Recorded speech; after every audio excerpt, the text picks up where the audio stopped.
It always seemed like he needed to be a man.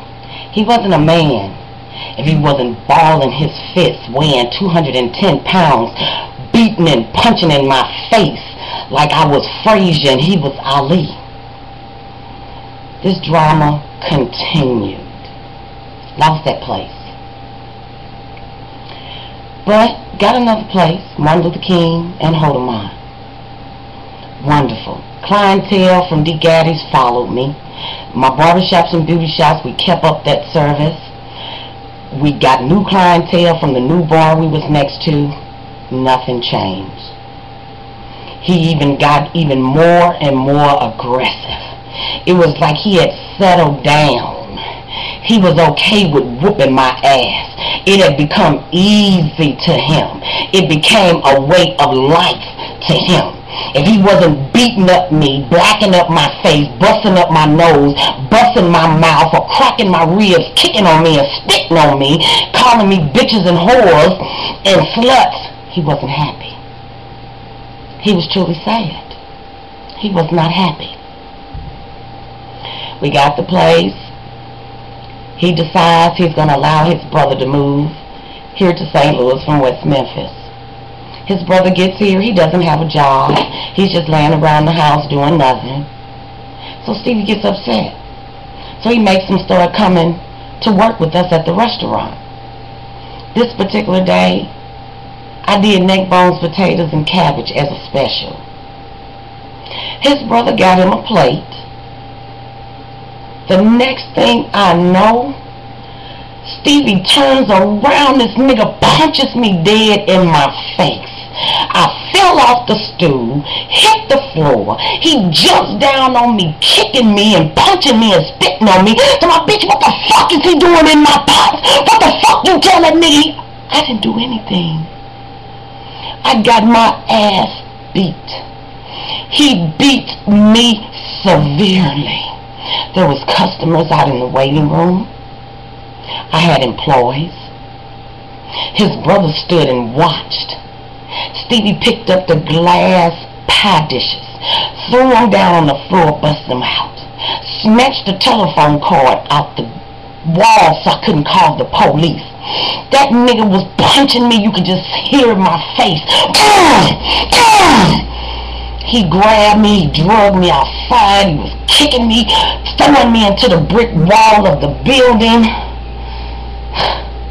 His brother stood there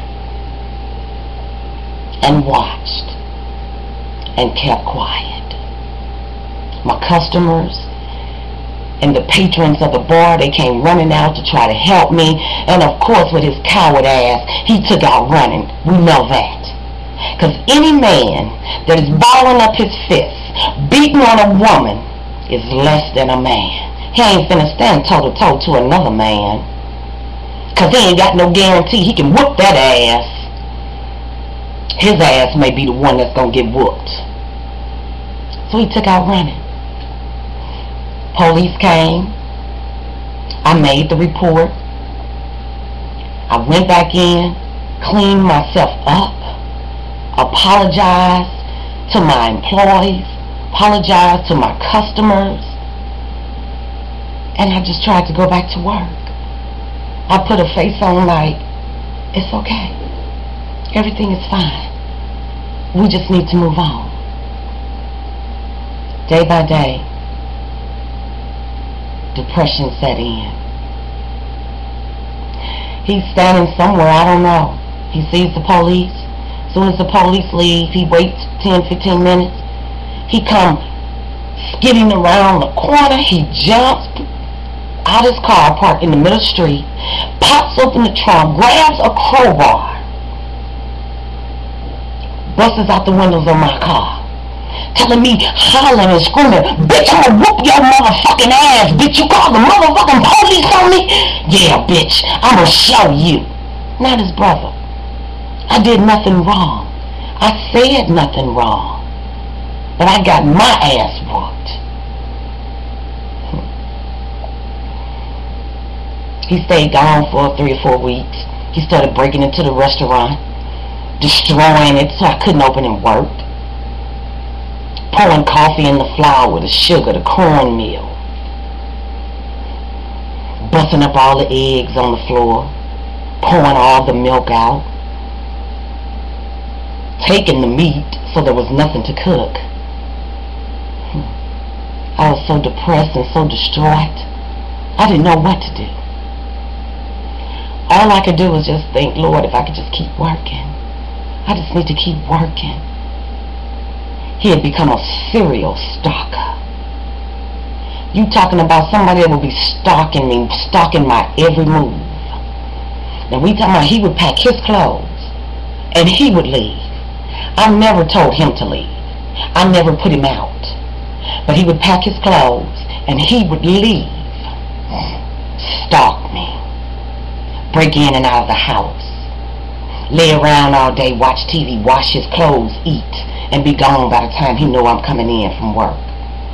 Setting booby traps, checking the phone to see if any man is calling me. I was so terrified. I was lost. By this time I had lost my daughter into the custody of DFS, pregnant with her first child at the age of 13. I was so messed up in the head I couldn't help her. If I wanted to, I couldn't even help LaCreasia. All I was trying to do is survive. We lost that place. Yes, I kept taking him back, hoping, believing he was going to change, because that's what he kept telling me. After a while, I started filing restraining orders. That wasn't doing nothing but ticking his ass off even more. He was mad every time he was served with one, and my ass was whooped to no return for filing them. I filed one. He came home. He had been gambling and had been served. We tussled and fighting. He came in. I'm sitting there watching TV. This nigga come in and punch me in my motherfucking head. Wham!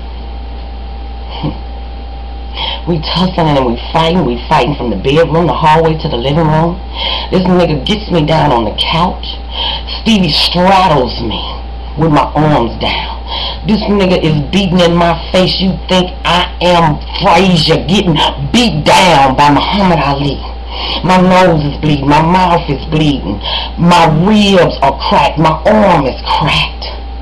The next thing I know, he hits my face again. My eye pop, blood just runs everywhere. He gets scared. He jumps up. He runs and he leaves.